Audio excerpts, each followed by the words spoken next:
Support comes from Mosby Building Arts, replacing old windows for smoother operation and home comfort. More at callmosby.com. This is St. Louis on the Air from St. Louis Public Radio. I'm Elaine Cha. Just about every big thing starts small. In 2006, the Tower Grove Farmers Market in South St. Louis consisted of several stands in Tower Grove Park. Today, the market is in its 20th season of working with farmers with fresh produce and vendors with specialty items or services that can't be found or are hard to get elsewhere in the St. Louis area. And it has reached that milestone mark by building a strong, supportive community over these years and serving as an incubator for local small businesses. Chris Geden holds the title of Mayor of Tower Grove Farmers Market. He was present that very first Saturday of the market's 20-season run, and he joins us now to talk with us about that start and how the market has changed and grown over time. Chris, welcome to St. Louis on the Air. Thank you. Thanks for having us. Okay, so I must ask you, is the position of mayor an elected position? I'd like to think it was voted on by my constituents of the market. Okay. Actually, somebody had a label maker, and they just put Mayor of the Market, and I wore it for a couple markets. Okay. And it is now stuck. Yeah. Yeah.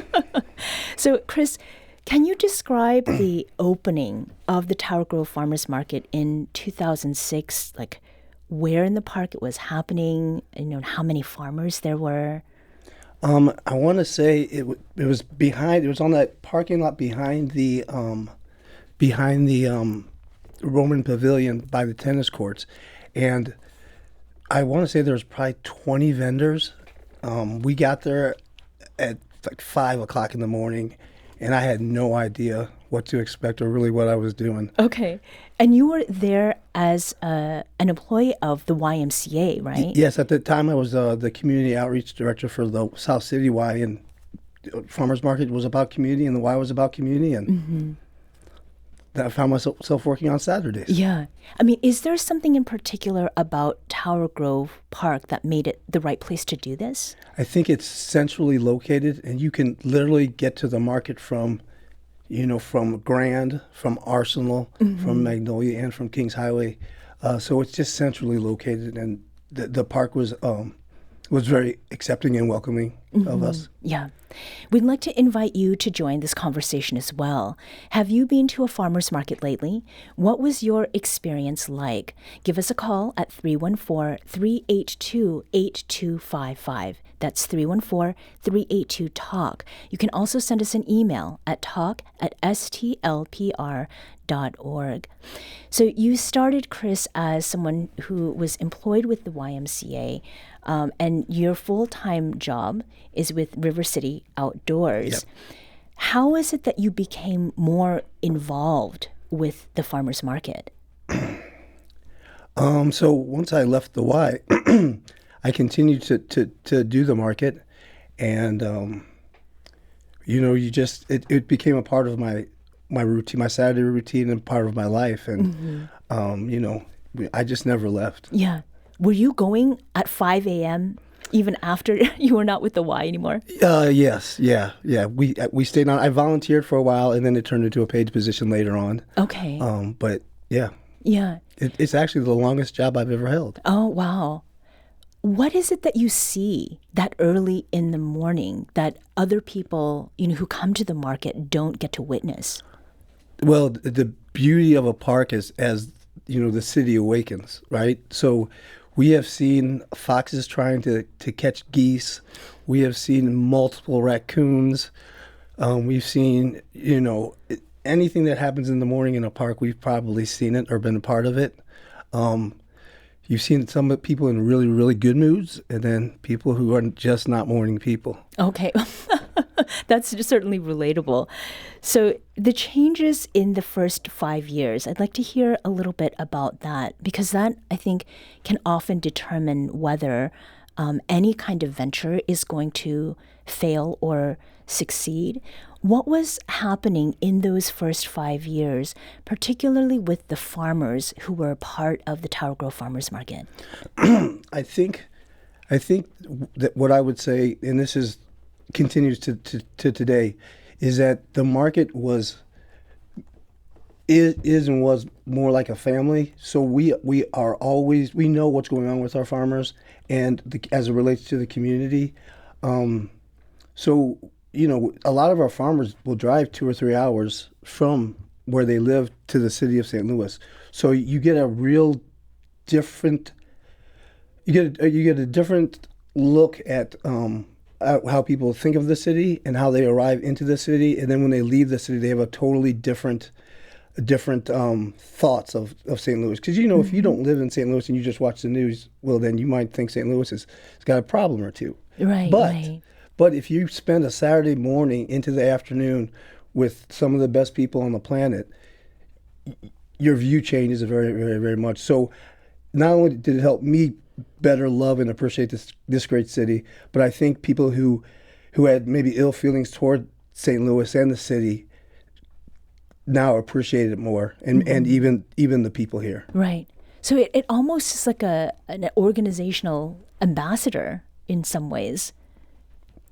Yeah. Yeah. Yeah. I mean, the truth of the matter is that the best thing about the farmers market is not only the produce and the food and all that other stuff, it's the people and the relationships that we've built in developing. And we've dealt with tragedies and we've dealt with births. There's so many kids that I've literally watched grow up to the market, and now some of them run the stand, some of them are off in college.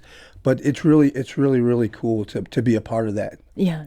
So part of the reason I had asked about those first 5 or 6 years or so is that we have another voice to join this conversation, and that is the voice of Bess Kretsinger Heffernan, who's the general manager of Tower Grove Farmers Market. Bess, welcome to the show. Hi, thanks for having us. And as a note of transparency, Bess is the spouse of STLPR's interim news director, Brian Heffernan.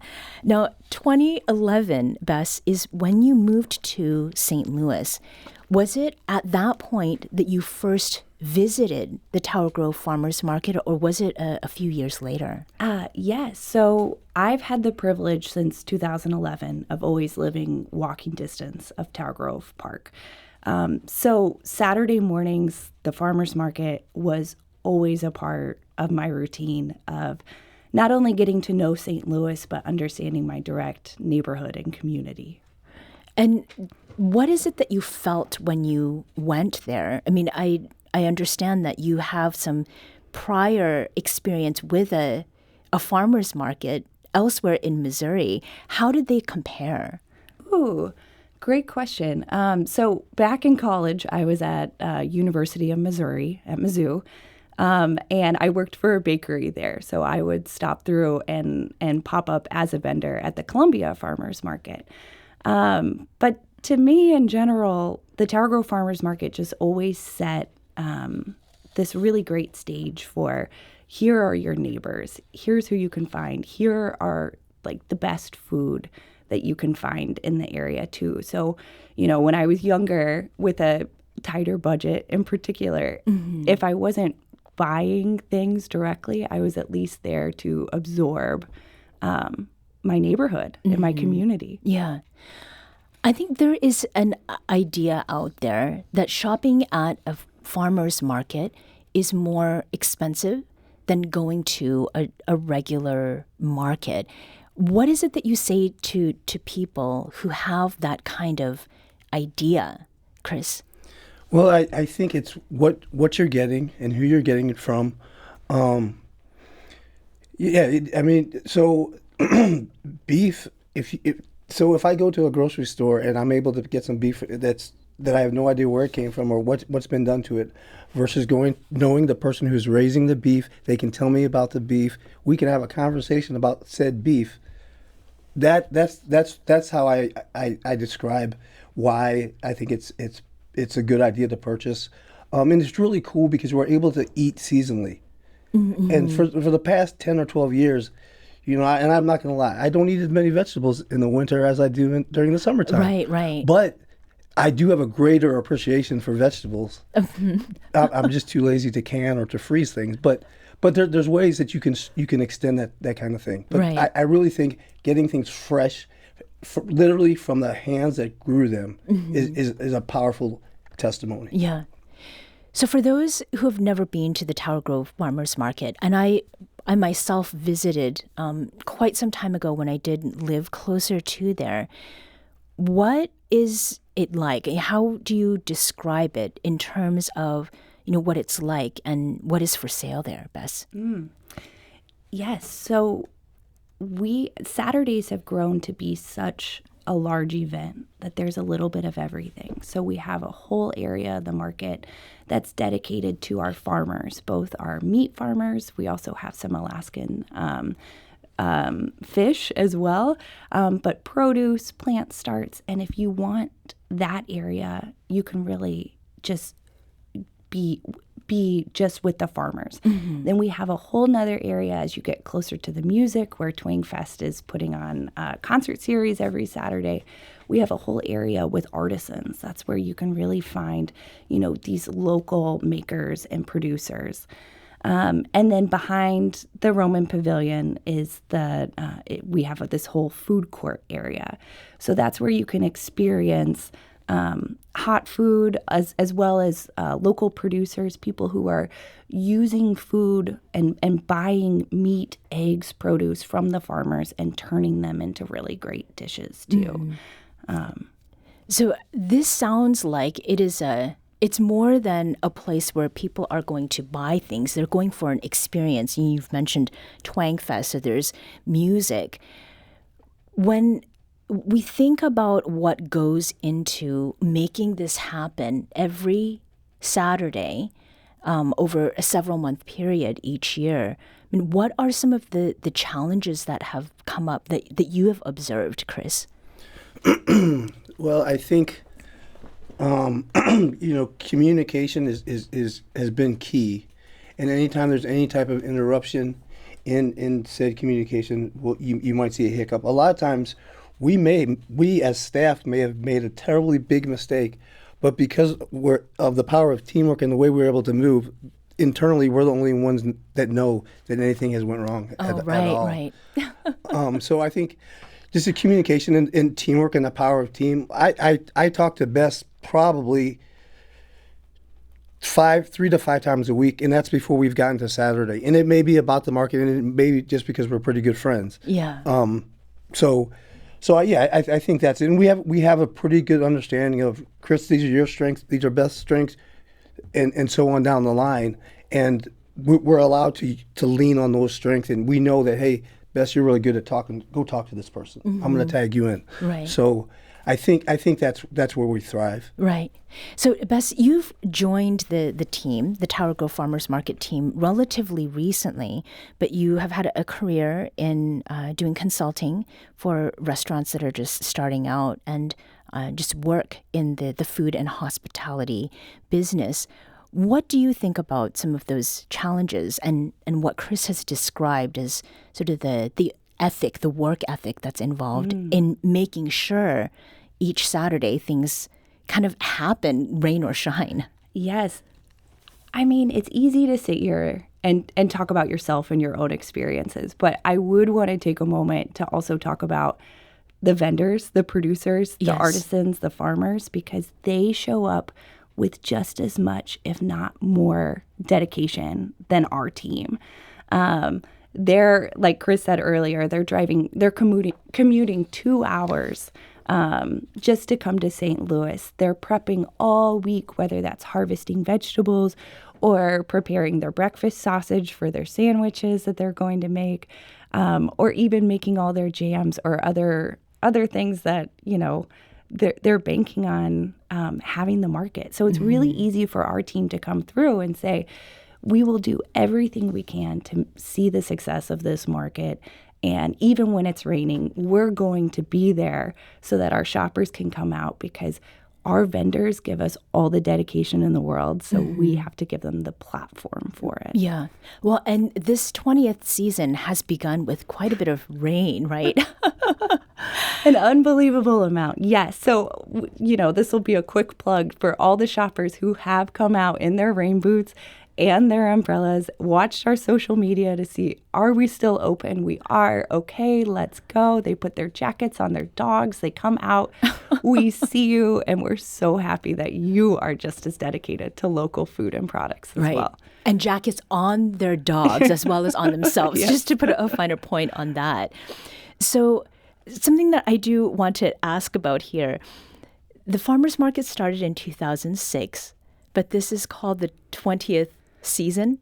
So Chris, how does that math work?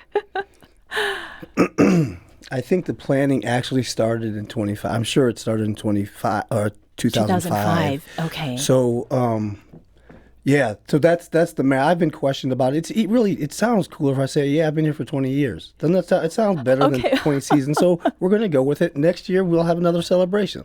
Right. I think we can just continue to celebrate. So it's counting the conception and then the birth. Okay, that I can understand. Koreans will count that first year as well. So just to get to something that we heard from a listener, Bess, a listener in South St. Louis expressed some concern and said that people who pay for sponsorships get preferential treatment when it comes to stalls in the market, and then that makes it hard for new people to get a stall there. So how do you respond to folks who have questions like that? Yes. So we are a very large market, but we only have 130 vendors. Now, one thing that's really great about the Saturday Tower Grove Farmers Market is that we have unbelievable retention. We have farmers, producers, and artisans that want to come back year after year. So with that being said, we don't have a ton of space available every season. I think for 2025, I think we welcomed at maximum 3 new vendors to our lineup. Now, this is why we also host smaller markets in town too. We have 3 other markets. We do a Tuesday evening market in Tower Grove. We have one in Francis Park at the Rockwell Beer Garden on Thursday evenings. And Sunday mornings, we host one in the county in Richmond Heights at the Boulevard. So what we invite folks to do, especially these small businesses that want to get started, want to get involved, is we say, hey, join us for a season at one of these smaller markets. Get used to what it's like to set up a booth every single morning or every single afternoon, week after week in the rain, because it does take that flavor of dedication. And then that allows you the following season to get returning vendor status and apply. So it's not, I wouldn't say it's necessarily sponsorships that are preventing new vendors from joining in. It's more so just our retention and the amount of space that we are able to offer. Yeah. Chris, you're nodding here. It's incredible, the retention and the relationships. It's just that. I would have answered the question the exact same way. People stick around, and I think that the other smaller markets give people, like Bess said, give them an opportunity to get their feet wet and see if do I really want to start a business, and and most of those. Another thing, and I think Bess will talk about this later, but you graduate from the smaller markets into the big dance, and I, as somebody who helps to run these markets, the big dance is way different than the smaller markets, and I would compare opening day at the market to opening day at a Cardinals game. Okay. It's that It's that big. Yes. And I think, Bess, you had said that you had over 10,000 shoppers come through the opening day earlier this month. Well, that was our soft opening because it rained our opening day. But our second market, when the weather was beautiful, we had over 10,000 shoppers walk through. So I want to end on this note, Chris, because you have been there for 20 years, and you talked about the strength of the community. Is there an example of how the community has really come together in a way that is a testament to just keeping up an effort for 19 years and having a service kind of mission?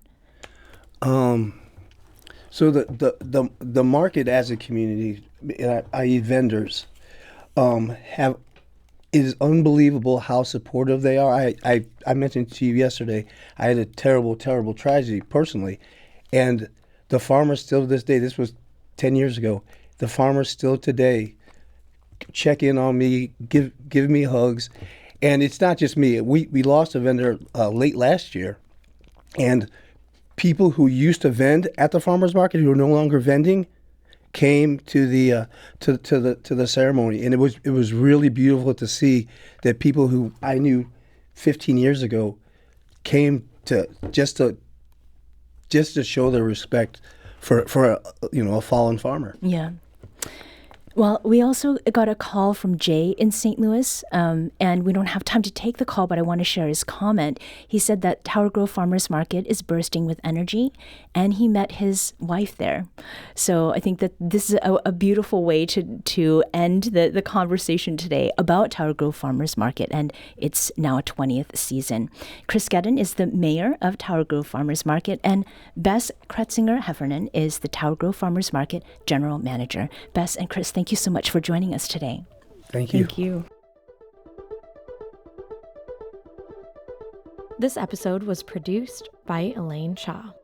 Our audio engineer is Aaron Dorr. This podcast was mixed and edited by Aaron. Our executive producer is Alex Hoyer. St. Louis on the Air is a production of St. Louis Public Radio. Understanding starts here. Do you find yourself regularly listening to episodes of St. Louis on the Air? Suggest us to a friend you think might enjoy our conversations. And leave us a review and rating on Apple Podcasts on the App Store. It's the simplest way to help people discover our show. Thanks. St. Louis Public Radio is a member-supported service of the University of Missouri St. Louis.